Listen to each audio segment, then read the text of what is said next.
Bonjour à toutes et à tous, bienvenue dans ce live métier. Je suis Nicolas, je travaille chez Chance dans l'équipe produit en tant que Head of Design et je suis content aujourd'hui d'animer cette conversation avec Dominica, qui est donc directrice développement durable. Merci d'être là avec nous, Dominica. Euh, Bonjour. Avant de commencer, pour donner un petit peu de contexte, parce que tout le monde ne connaît pas forcément Chance, il faut savoir que Chance est un bilan de compétences et une communauté d'entraide qui qui permet de vous aider à trouver la voie professionnelle qui est faite pour vous ou simplement de vous aider à redonner du sens à votre travail.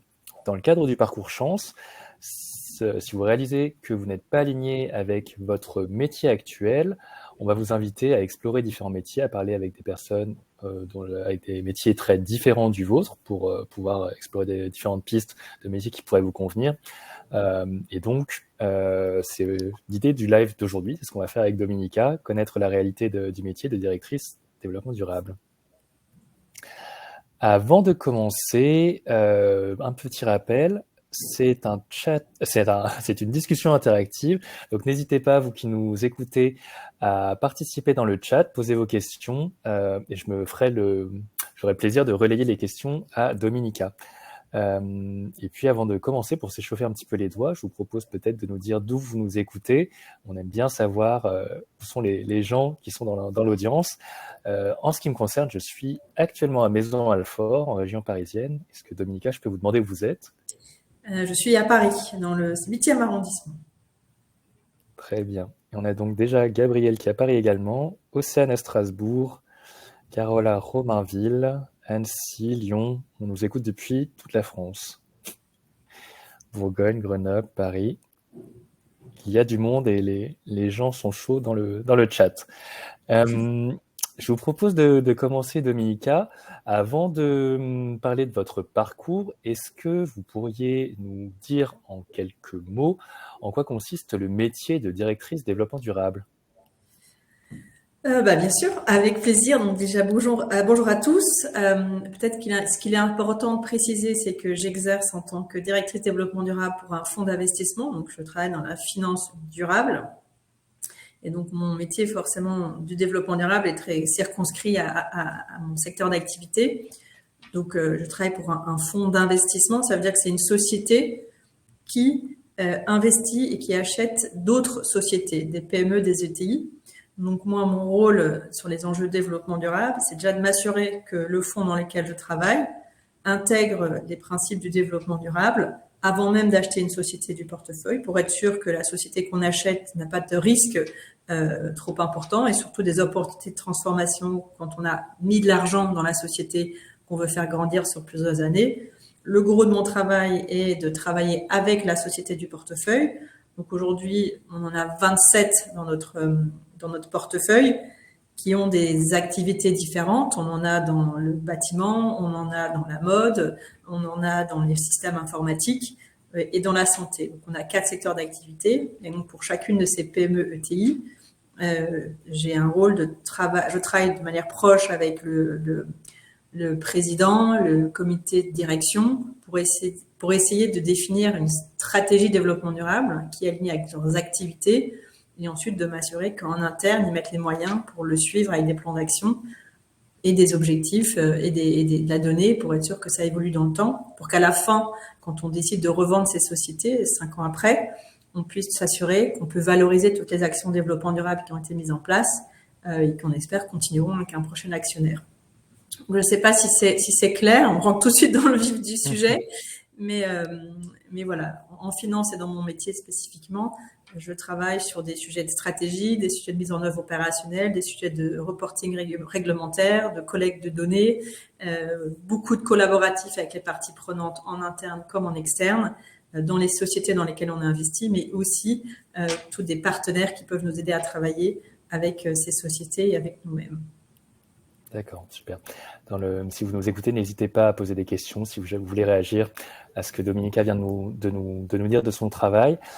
Est-ce que vous pouvez nous raconter un petit peu votre parcours, comment vous en êtes arrivé là aujourd'hui en tant que directrice développement durable? Avec plaisir. Je suis finalement une pionnière quelque part des sujets de développement durable, parce que ça fait plus de 20 ans que je travaille sur ces sujets-là. Et il y a 20 ans, c'était beaucoup moins connu qu'au jour d'aujourd'hui. Moi, je suis pas française, donc j'habite en France depuis 20 ans. Finalement, je suis venue à Paris pour commencer à travailler dans le développement durable. Et je suis d'une mère américaine et d'un papa qui vient de l'île Maurice, mais j'ai grandi en Belgique. Et quand j'ai fait mes études, il n'y avait pas d'études sur le développement durable, mais j'avais vraiment une sensibilité sur les questions environnementales et l'envie d'avoir un travail qui avait du sens. Et j'ai fait de la sociologie puis une maîtrise de politique de l'environnement et du développement. Donc avec ces études-là faites en Angleterre, c'était pas évident de se dire qu'est-ce que je veux faire comme travail. Et j'ai surtout étudié avec une approche plus anglo-saxonne, c'est-à-dire travailler l'esprit, sa capacité de réflexion, de réfléchir, sans exactement savoir la profession que je voudrais exercer par la suite. Et donc, j'ai eu pas mal de chance quelque part parce que quand j'ai fini mes études, c'était le début de la professionnalisation déjà de la définition de ce que c'était le développement durable ou de la RSE, la responsabilité sociétale des entreprises. Et quand je suis arrivée en France, à Paris, j'ai commencé à travailler pour une agence de notation extra-financière. Et donc, ce qui était un peu nouveau, au fait, on avait des agences de notation financière.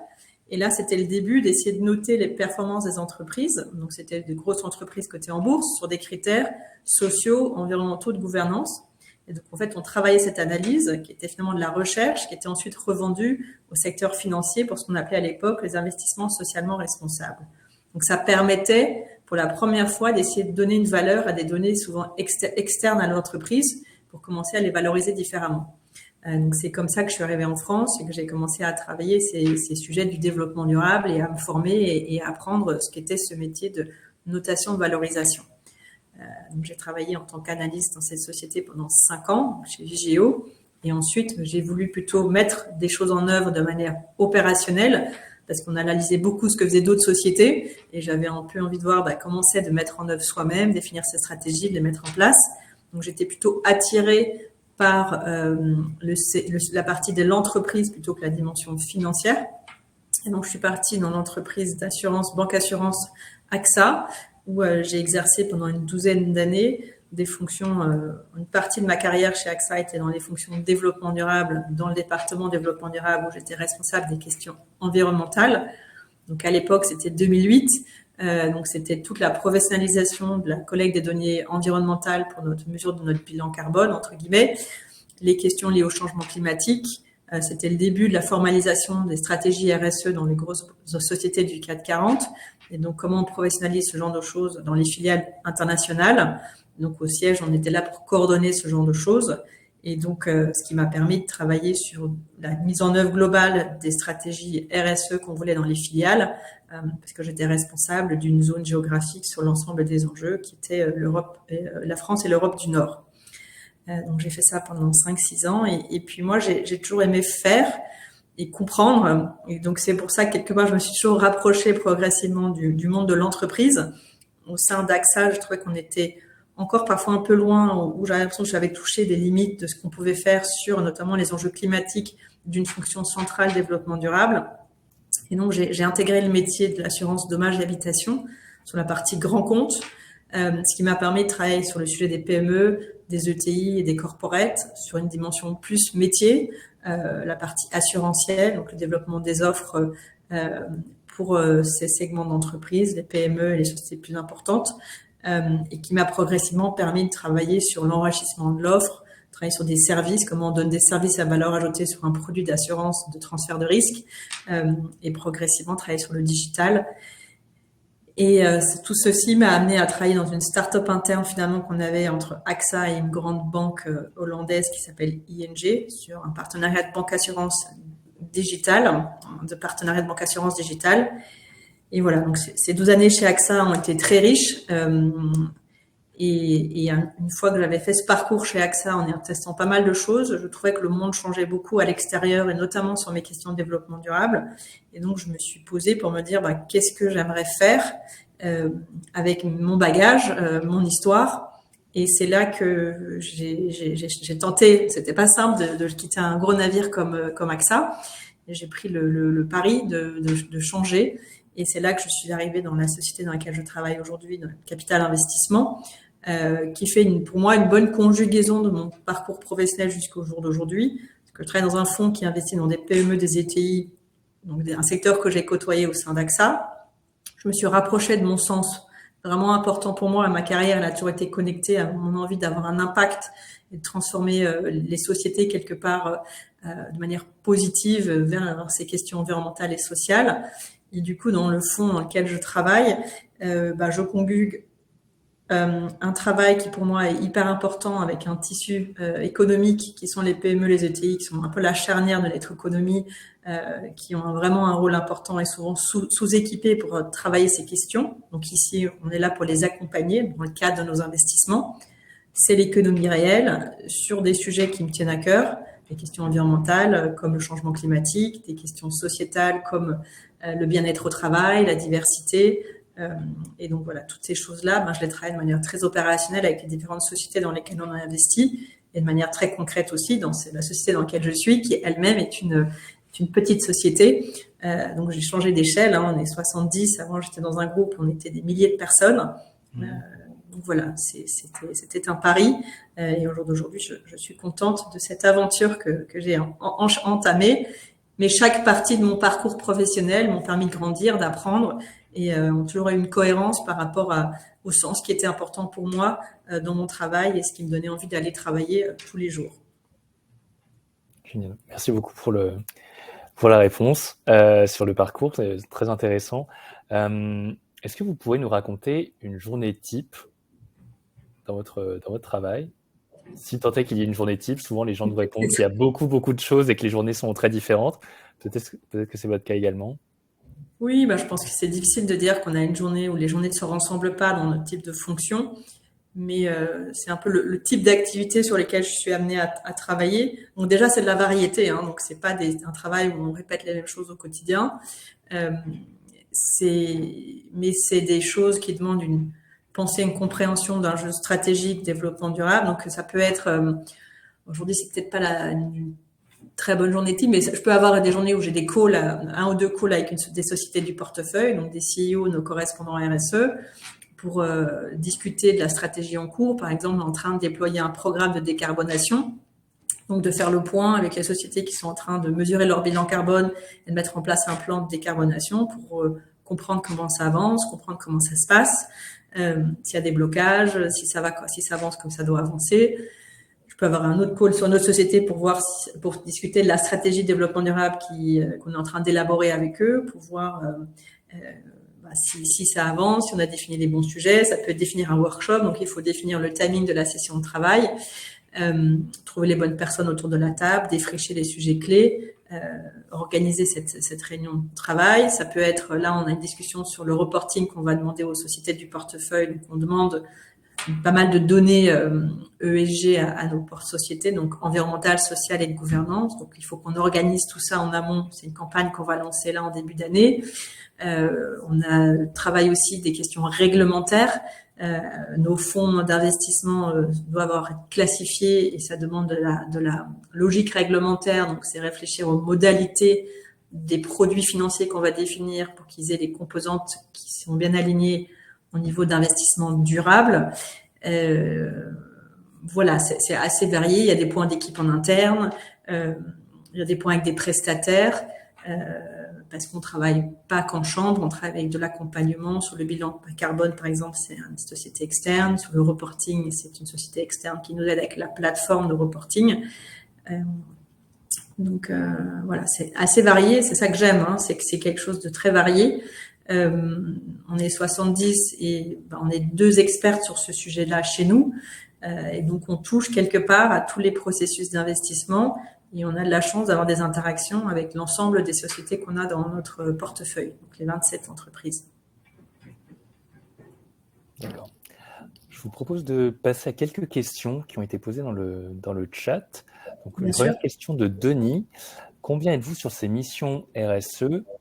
Et la suite de la question sur cette fonction, quid d'un responsable relation écosystème partie prenante, analyse des impacts des actions et coopération territoriale multi-acteurs. Question assez pointue.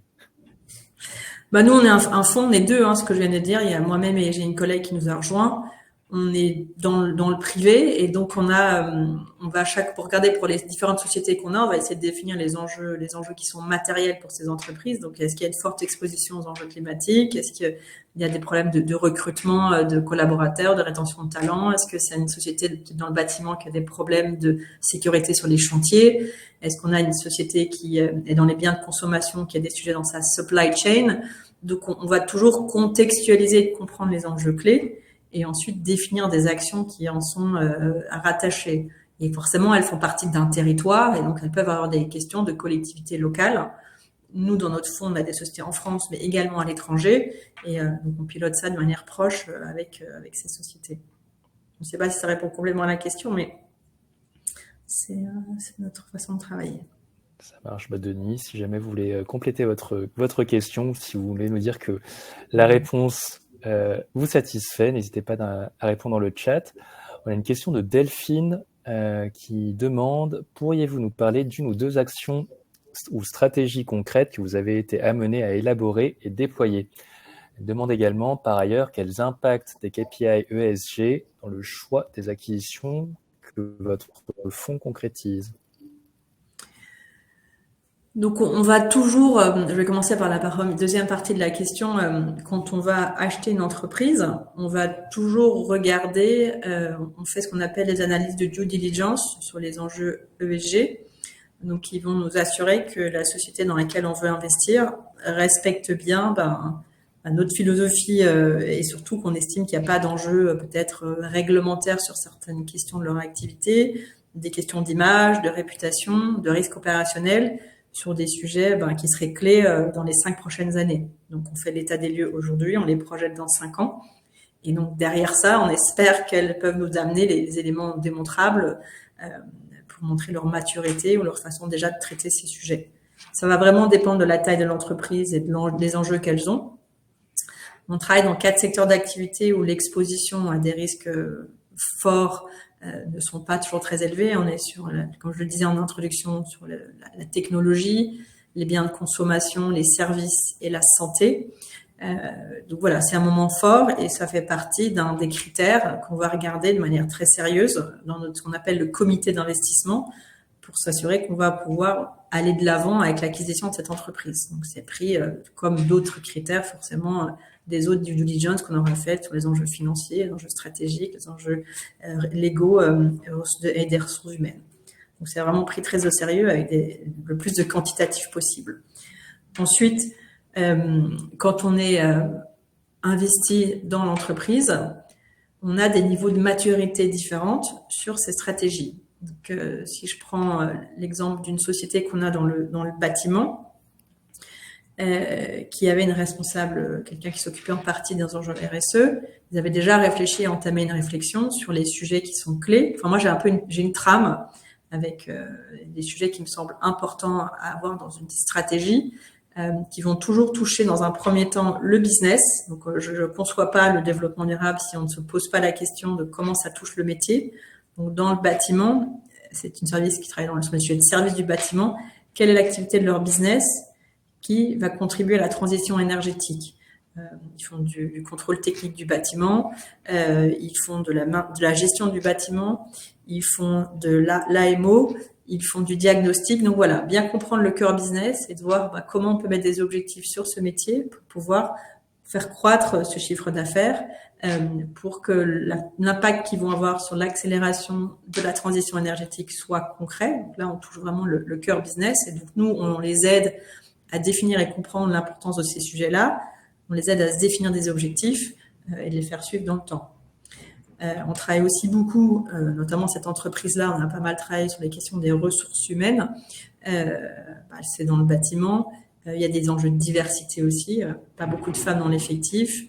Il y a des questions aussi de handicap et de réinsertion de gens qui ont travaillé sur les chantiers, qui travaillent dans les bureaux. Donc, comment on travaille ça de manière intelligente? On essaie de comprendre la photo et ensuite de voir dans le temps quel type d'objectifs on peut se fixer. Ils sont aussi très investis dans la philanthropie. Donc concrètement, on a nous-mêmes une approche philanthropique avec un fonds philanthropique. Et donc, on les a accompagnés pour définir une cause qui était proche de leur métier. Donc, le bâtiment, le contrôle du bâtiment. Et ensuite, on a trouvé une association cette association qui s'appelle Lazare, donc qui reloge les SDF, et donc pour faire travailler cette société qui est sur le territoire français dans pas mal de grandes villes, comme l'association Lazare, pour qu'il y ait un bénévolat de compétences physiques qui se fasse dans les différentes maisons Lazare de relogement. Et puis, il y a aussi un mécénat de compétences, d'expertise technique, de contrôle du bâtiment qui peut se faire dans les maisons Lazare qui sont en train d'être rénovées pour créer des nouvelles structures. Donc et ça, la philanthropie, on est convaincu que c'est une façon de renforcer les stratégies de développement durable des entreprises sur le pilier du capital humain, parce que ça peut donner de la fierté, du sens à quelqu'un s'il peut être investi dans ces actions et qui peuvent créer un engagement plus important et avoir des impacts positifs sur son rôle dans l'entreprise. Voilà, c'est quelques exemples, mais ça va toujours être travaillé avec le CEO, avec le COMEX. Il faut quelqu'un de responsable. Il faut définir les sujets clés qu'on appelle matériels, donc qui ont vraiment un impact et qui font du sens pour ce business. Il faut fixer des objectifs et mesurer idéalement dans le temps et qu'on va mesurer avec de la donnée pour vérifier que ça évolue dans le temps. Tout ça, ça prend souvent un peu de temps de mettre en place, mais l'idée, c'est que ce soit le plus robuste possible. Ça marche. Je vais relayer une question de Clémence, qui est également plébiscitée par Candice et Florence, et sans doute d'autres personnes dans le chat. On vous demande quel conseil donneriez-vous à une personne qui souhaite se reconvertir dans le développement durable sans expérience dans le secteur ? Des exemples de formation, quel type de poste viser, puisque je suppose qu'on ne peut pas devenir directeur ou directrice du jour au lendemain. Il y a sans doute des étapes intermédiaires et des postes que vous auriez peut-être tendance à recommander en intermédiaire. C'est une bonne question, un peu difficile. Je crois ça dépend d'où vous en êtes dans votre parcours professionnel, bien entendu. Je pense que c'est intéressant de se dire c'est quoi ma majeure, qu'est-ce que je sais déjà faire et qu'est-ce qui me motive, parce que le sujet du développement durable, il est assez vaste. Moi, je m'estime encore relativement généraliste. Je touche à beaucoup de sujets. Je suis pas une experte carbone, ni une experte des ressources humaines, et ni une experte des achats ou des achats responsables. Et finalement, on tend à intégrer ces sujets de manière de plus en plus opérationnelle dans l'ensemble d'une entreprise. Donc, c'est possible que vous travaillez déjà dans les achats, déjà dans le secteur du finance, dans le marketing, dans la communication, dans les ressources humaines. Donc, peut-être que cette majeure que vous avez est là. Et donc, la question, c'est peut-être comment on capitalise pour aller plus loin sur l'intégration des enjeux opérationnels de mise en œuvre de sujets de responsabilité d'entreprise au sein de ce secteur-là. Si vous voulez élargir votre champ de compétences, il y a des formations qui existent pour mieux comprendre ce que c'est le développement durable, l'ensemble des sujets. C'est assez normé, le type de thématiques qu'on aborde. On a pas mal de réglementations aussi qui font que ça s'accélère, que ce soit au niveau de la finance ou au niveau des entreprises, de manière générale et puis spécifique en fonction des secteurs. Donc, en fait, la réponse, elle est assez multiple. Je pense que comme tout changement potentiel de carrière, c'est bien de comprendre ce qu'on aime et ce qu'on n'a pas dans son job actuel, ce qui nous motive dans ce qu'on fait, pourquoi on veut se réveiller le matin, de trouver cet alignement avec soi. On a forcément donc notre pourquoi, qui on est. Vous avez chacune votre hôte de compétences et ensuite l'endroit que vous pouvez... Donc, soit il faut élargir ses compétences, il faut faire des formations à l'extérieur, dans l'entreprise, mais souvent l'étape formation peut être intéressante. Et ensuite se dire où j'aimerais exercer ça. Est-ce que mon entreprise est bien? Est-ce que je veux changer? Si oui, comment? Si oui, comment? Donc voilà, c'est un peu une réponse ouverte parce que c'est difficile de vous. Mais moi, ce que je suis convaincue, c'est que si on veut changer et qu'on veut trouver les moyens de le faire, il y a encore énormément de travail à faire sur le développement durable. Ça bouge beaucoup à tous les niveaux de l'entreprise. Et pour ça, il faut des gens sérieux qui comprennent les sujets. C'est des sujets stratégiques, c'est des sujets business, c'est des sujets, il faut être rigoureux, méthodique. Et donc, il y a de la place pour beaucoup de profils différents. Super. Je vais rebondir avec une question d'Alexia qui vient d'arriver, mais qui, je pense, est une bonne transition par rapport à ce que vous venez d'aborder. Elle demande quelles connaissances sont indispensables dans votre rôle. Est-il nécessaire de se former aux réglementations de chaque secteur dans lesquels vous travaillez? Bâtiment, mode, etc. Enfin, où moi je me situe, c'est pas nécessaire parce que c'est pas moi l'expert de l'entreprise, parce qu'il y a un CEO et son équipe qui sont les experts. Moi, j'ai quelque part un rôle peut-être de consultant externe en tant qu'actionnaire, de compréhension. Ça fait 20 ans que je suis dans ces sujets, Donc, c'est assez facile pour moi de comprendre les enjeux qui vont être matériels pour eux. Et puis, s'il y a des grosses réglementations qui vont les impacter, ça, je vais pouvoir comprendre et les déchiffrer, surtout celles qui vont impacter l'ensemble des sociétés du portefeuille, comme la CSRD, qui s'appelle Corporate Sustainability Reporting Directive. Donc, ça, c'est très transversal sur le portefeuille. Un instant. Je suis désolée de vous interrompre, juste. Pardon. Excusez-moi. Je suis dans une salle de chasse. Mais je sais qu'on arrive à la fin et je sais qu'il faut que je parte. Donc, désolée pour cette interruption. Et donc, je disais dans la question, c'était... Pardon, j'ai perdu le fil. C'était sur les connaissances indispensables dans le rôle, est-ce qu'il fallait se former aux réglementations de chaîne. Ouais. Donc, en fait, c'est difficile de se former sur tout. Donc, moi, dans mon poste, je suis assez transversale, donc je peux pas me former sur toutes les réglementations. Si vous êtes dans une entreprise avec un secteur d'activité, c'est sans doute utile de les connaître, mais il faut pas, je pense, parfois trop se former sur des choses très spécifiques avant de savoir qu'on va devoir s'en servir. Ce qu'il faut pouvoir avoir, c'est les bonnes questions. Il y a beaucoup de gestion de projet aussi, donc il y a un cadre réglementaire qui va nous impacter. Comment on prend le sujet, quels sont les sujets sur lesquels on va être impacté, définir quelque part l'approche et puis suivre la mise en œuvre. Donc la partie gestion de projet, il y a une dimension de communication qui est forte, de structuration, de communication et de suivi. Et donc ça demande un bagage. Moi, j'ai mon bagage parce que je l'ai appris au fil de l'eau sur la compréhension de ces sujets sur des multiples secteurs. Mais voilà, c'est les questions qu'il faut se poser, qui sont parfois récurrentes, mais de savoir comment ça peut s'appliquer dans différentes sociétés. On va peut-être prendre une dernière question, parce que le temps file. Une question de Tiffaine qui demande: que pensez-vous de l'évolution du poids du développement durable dans les stratégies des entreprises par rapport à vos débuts? Ça s'est clairement accéléré. Je pense que là, ce qui est intéressant avec les nouvelles réglementations, c'est qu'on voit bien qu'on était d'abord dans les grosses sociétés du CAC 40 et on redescend vers les plus petites PME, ETI, PME. Donc tout ça redescend en termes de transparence et donc ça, c'est clé. C'est des sujets au jour d'aujourd'hui. On vous demande pas pourquoi on fait du développement durable. Tout le monde pense que c'est normal de le faire. Moi, quand j'ai commencé il y a 20 ans, j'étais vraiment avec mon bâton de pèlerin à devoir convaincre, créer des premiers partenariats. Au jour d'aujourd'hui, c'est plutôt, on sait qu'il faut y aller, comment on fait, à quelle vitesse il faut exécuter. Et donc, c'est trouver les bons caps et forcément bien réfléchir sur ce qu'on va faire et comment on va le structurer. Si on veut mettre en place des plans de décarbonation, c'est que c'est les bons, ça va coûter combien, quel impact ça va avoir. Donc voilà, chaque sujet va avoir un projet qu'il va falloir définir. Mais ça bouge plus vite et ça prend de manière beaucoup plus profonde dans l'économie. D'accord, merci. Et on a en fait le temps de prendre encore une question de Gabriel qui était pouvez-vous nous parler de vos interactions avec les partners, directeurs d'investissement?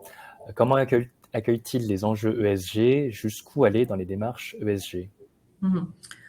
Je trouve que c'est plutôt bien accueilli. Je pense que le sujet, c'est toujours, on sait que c'est important, on sait qu'on veut travailler dessus, mais les vrais enjeux, c'est de parler de sujets concrets, de voir quel impact ça a sur la participation, comment on peut limiter un risque, comment on peut créer une opportunité.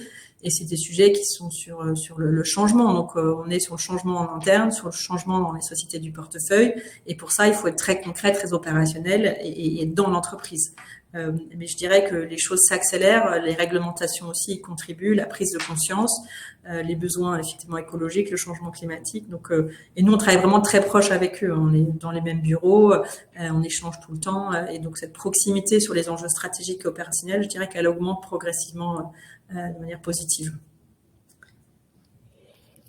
Super. Merci beaucoup. Je pense que le live va toucher à sa fin, parce qu'on est à la fin de la demi-heure. Est-ce que si des personnes avaient encore des questions pour vous, mais n'ont pas le temps de les poser, est-ce qu'elles ont un moyen de vous contacter en ligne? Est-ce que peut-être que vous êtes trop occupé? Ça arrive également. Est-ce qu'on peut vous joindre en ligne? Est-ce que vous avez et si c'est le cas, est-ce que vous avez un moyen privilégié, peut-être LinkedIn ou Twitter ou autre? Oui, bien sûr, vous pouvez me contacter. Moi, j'ai un compte LinkedIn, surtout sur ce mode-là, et puis via Chance aussi, bien entendu. voilà, en tout cas, moi, j'aime beaucoup mon métier. C'est un métier hyper riche où on touche à plein de choses. On sent que j'ai l'impression que je contribue un petit peu à la transformation de ce qui se passe autour de moi.